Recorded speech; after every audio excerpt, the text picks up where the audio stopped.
यांना मानाचा मुजरा करतो.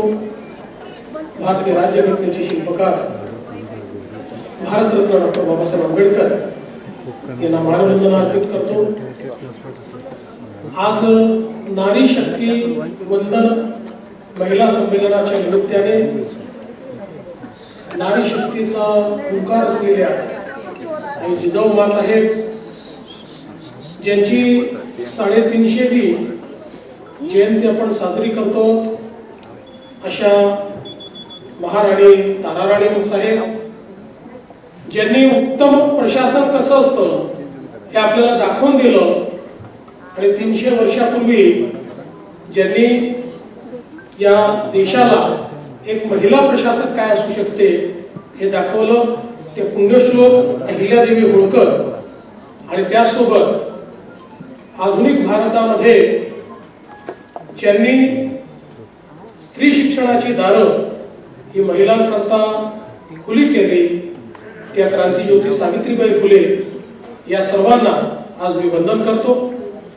आजच्या या अतिशय सुंदर कार्यक्रमामध्ये मंचावर उपस्थित असलेल्या माझ्या सहकारी राज्याच्या मंत्री अदितीताई तटकरे आज विशेष रूपाने या ठिकाणी आपल्या सर्वांना मार्गदर्शन करण्याकरता आणि आपल्या सर्वांसमोर आपलं मत व्यक्त करण्याकरता उपस्थित असलेल्या या आमच्या ज्या सर्व मंचावरील भगिनी आहेत, श्रीमती उज्ज्वला चक्रदेव कुलगुरू SNDT महिला विद्यापीठ रवीनाजी या ठिकाणी येऊन गेल्या, श्रीमती स्नेहलता स्वामी तहसीलदार, Shrimati Archana Kochhar fashion designer, Shrimati Rubal Nagi global teacher award विजेत्या, सुप्रसिद्ध अभिनेत्री श्रीमती प्राजक्ता माळी, सुप्रसिद्ध गायिका श्रीमती वैशाली सावंत या ठिकाणी उपस्थित नारी शक्ती विचार मंचा प्रज्ञाताई पुंशे, त्याचप्रमाणे उपस्थित आमच्या आमदार मनीषाताई चौधरी, चित्राताई वाघ,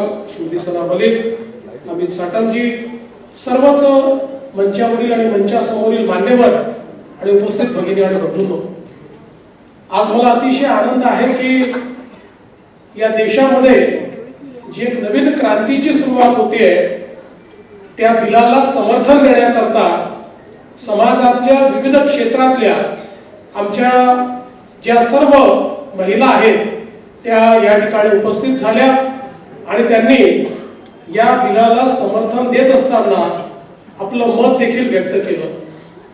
खरं तर मी असं म्हणेन की भारताच्या इतिहासामध्ये आता येऊ घातलेलं हे जे विधेयक आहे हे एक प्रकारे ज्याला आपण इंग्रजीत वॉटरशेड मुवमेंट म्हणतो अशा प्रकारची अवस्था आहे, ज्यातनं पुढच्या शेकडो वर्षाचं देशाचं सामाजिक, आर्थिक आणि राजनैतिक भविष्य हे पूर्णपणे बदलणार आहे. महिलांना लोकसभा आणि विधानसभांमध्ये 33% आरक्षण देणं, मगाशी स्वामीताईंनी त्याचा पूर्ण आपल्याला इतिहास सांगितला. यापूर्वी अनेक वेळा प्रयत्न झाले परंतु पुरुषांनीच ते प्रयत्न हाणून पाडले आणि अनेक पक्ष असे होते की ज्या पक्षांनी त्या ठिकाणी त्याला समर्थन देण्यास नकार दिला. मला आठवतं की ज्यावेळी श्रद्धेय अटल बिहारी वाजपेयीजींनी समर्थपणे तिसऱ्यांदा पूर्ण ताकद लावून त्या ठिकाणी हे बिल पास करण्याचा प्रयत्न केला, त्यावेळी 23 पक्षांचं सरकार होतं. त्या सरकारमधलेही काही पक्ष यांनी विरोध केला आणि मेजॉरिटी नसल्यामुळे ते बिल पास होऊ शकलं नाही. नंतरच्या काळामध्ये मनमोहन सिंगजींनी प्रयत्न केला आणि त्यावेळी खरं म्हणजे मेजॉरिटी होती पण एक प्रकारे ज्याला आपण इच्छाशक्ती म्हणतो त्याचा कुठेतरी अभाव होता आणि ते बिल पास झालं नाही. पण देशाचे प्रधानमंत्री माननीय नरेंद्र मोदीजी हे पहिल्यापासून आमच्या या संपूर्ण नारी शक्तीचा अधिष्ठान करणारे आहेत. खऱ्या अर्थानं आपण जर बघितलं तर मोदीजींनी हा जो काही प्रवास केलेला आहे तो बेटी बचाओ बेटी पढाओ पासून सुरू झाला. म्हणजे आमच्या पहिल्यांदा तर आमचा जो काही लिंग समभाव आहे, सेक्स रेशिओ आहे, तो सुधारण्याचं काम हे त्यांनी केलं.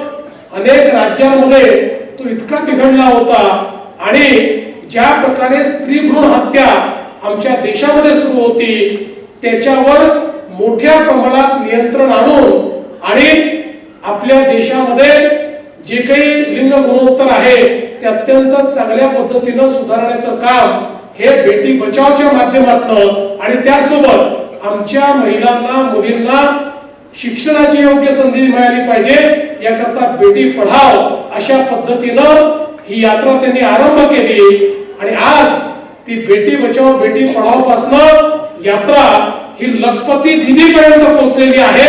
आपल्या पायावर उभं राहून वर्षाला लाख रुपयांपेक्षा जास्त कमावणाऱ्या आता करोडो लखपती दिदी या माननीय मोदीजींच्या नेतृत्वात तयार झाल्या आहेत.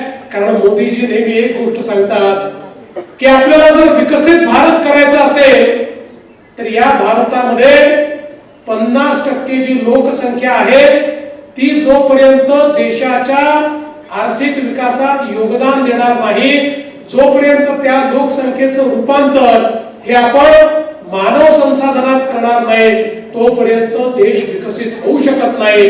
जगाच्या पाठीवर ज्या देशांना हे समजलं की आपल्या लोकसंख्येचा 50% हिस्सा हाही आपल्या अर्थव्यवस्थेचा कणा बनू शकतो ते देश विकसित झाले आणि मग विकसित भारताकडे जी काही वाटचाल आहे त्या वाटचालीमध्ये महिलांचं प्रामुख्यानं योगदान हे घेण्याचा प्रयत्न हा मोदीजींनी केला आणि आज त्याचं प्रत्यंतर आपण पाहतोय.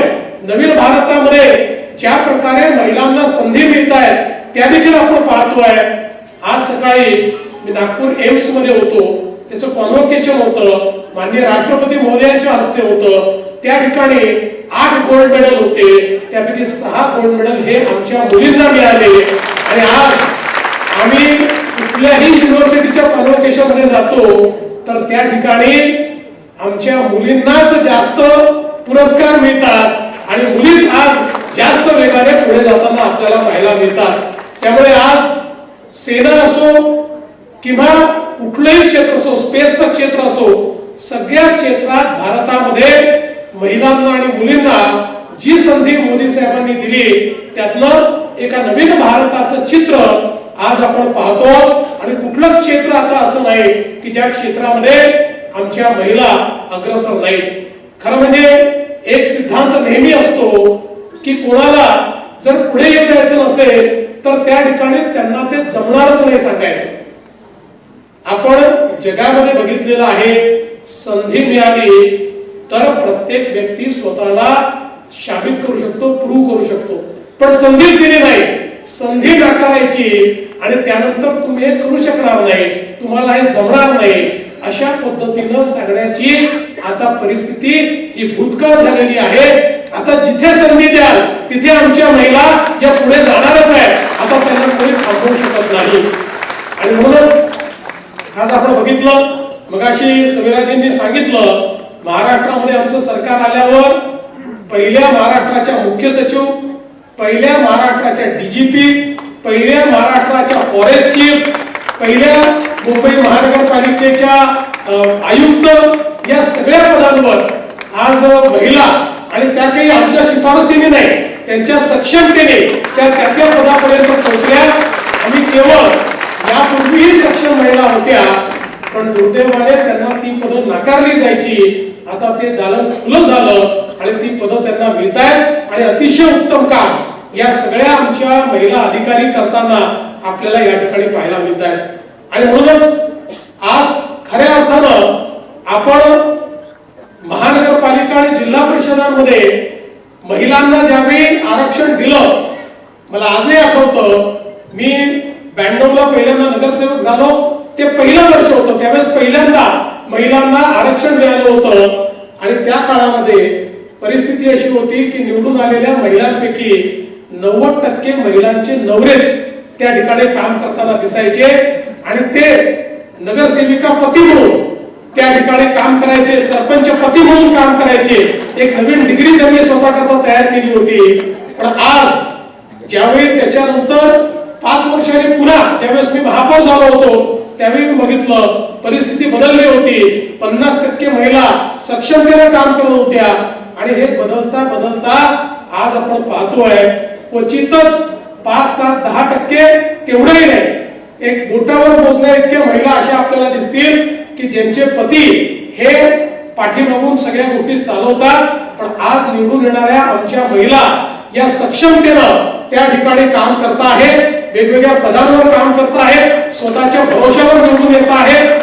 आणि सगळ्यात महत्वाचं मगाशी उल्लेख झाला की आता 33% मिळालं, 50% पोहोचू. मी तुम्हाला सांगतो महाराष्ट्रातल्या सगळ्या महानगरपालिका आणि जिल्हा परिषदांमध्ये आरक्षण 50% आहे, पण महिलांची संख्या 55 ते 59% आहे. म्हणजे एक प्रकारे स्थानिक स्वराज्य संस्थांमध्ये आता महिला राज आलेला आहे. आणि मला विश्वास आहे की आता हे जे बिल आलेलं आहे, कारण आपण विचार करा की आज आपण आपल्या लोकसभेमध्ये आतापर्यंतचा आपला रेकॉर्ड हायएस्ट रेशिओ हा 18% गेलेला आहे. तो कमी अधिकच होत असतो. आता मोदीजींनी हे जे विधेयक आणलेलं आहे, या विधेयकानंतर आज आपल्या लोकसभेमध्ये 73 महिला खासदार आहे. 2029 रोजी 273 महिला खासदार असतील. 200 महिला खासदार या अधिकच्या आपल्याला लोकसभेमध्ये दिसतील. तसंच विधानसभांमध्ये देखील खूप मोठ्या प्रमाणात या ठिकाणी आमच्या महिला खासदार त्या आमदार या काम करताना दिसतील. आज खरं म्हणजे या विधेयकाचं दुसरं महत्व काय आहे, अनेकांनी सांगितलं हे विधेयक तर आपण यापूर्वीच पारित केलं आणि मोदीजींनी संविधान संशोधन करून त्या ठिकाणी महिला आरक्षणाच्या संदर्भातला जो काही संविधानात संशोधन करायचं होतं ते ऑलरेडी केलेलं आहे. मग हे विधेयक काय आहे? हे विधेयक म्हणजे खऱ्या अर्थानं मोदीजींची इच्छाशक्ती आहे. कारण ज्यावेळी आपलं संविधान संशोधन झालं त्यावेळी संविधान संशोधन करताना असं सांगण्यात आलं होतं की नवीन सेन्सस आणि डिलिमिटेशन या दोन गोष्टी झाल्यानंतर या ठिकाणी महिला हे जे काही आरक्षण आहे ते लागू होईल. आणि आपल्याला माहिती आहे सेन्ससही पुढे गेलं, सेन्सस पुढे गेल्यामुळे डिलिमिटेशन पुढे गेलं. त्यामुळे कुठल्याही परिस्थितीत 2029 पासून लागू होऊ शकत नव्हतं. हे कदाचित 2034 मध्ये 2039 मध्ये कधीतरी लागू झालं असतं. म्हणजे एक प्रकारे कागदावर आम्ही संविधानात महिलांना आरक्षण दिलंय पण प्रत्यक्षात ते दिलेलं नाही अशी परिस्थिती निर्माण झाली असती. आणि मोदीजींची जर इच्छाशक्ती नसती तर ते सांगू शकले असते की पहिल्यांदाच कोविड सारख्या महामारीमुळे सेन्सस होऊ शकलं नाही, ते आता पूर्ण होत आहे, ते झाल्यानंतर मग सगळ्या एक्सरसाइजेस होतील, आपल्या कायद्यातच ते म्हटलेलं आहे असं म्हणून ते टाळू शकले असते. पण ज्यावेळी एखादी गोष्ट मनातनं केली जाते त्यावेळी त्याच्या समोर असलेल्या जेवढ्या अडचणी आहेत त्या अडचणी देखील दूर केल्या जातात. आणि म्हणून मोदीजींनी पुन्हा एकदा आता अमेंडमेंट आणलाय, नवीन बिल आणलाय. या बिलामध्ये दोन गोष्टी त्यांनी केल्या. डिलिमिटेशनची प्रोसेस ही या विधेयकामुळे सुरू होणार आहे. त्यामुळे कुठल्याही परिस्थितीमध्ये पुढच्या 1 वर्षात डिलिमिटेशन हे पूर्ण होऊन 2029 ला जे निवडणूक लोकसभेची होईल त्याला हे रिझर्वेशन लागू होणार आहे. आणि यासोबत जो काही या ठिकाणी दुसरा प्रश्न होता की एकीकडे आपल्याला या संदर्भात जो काही अमेंडमेंट केली होती ती लागू करायची होती, पण सेन्ससचा प्रश्न होता.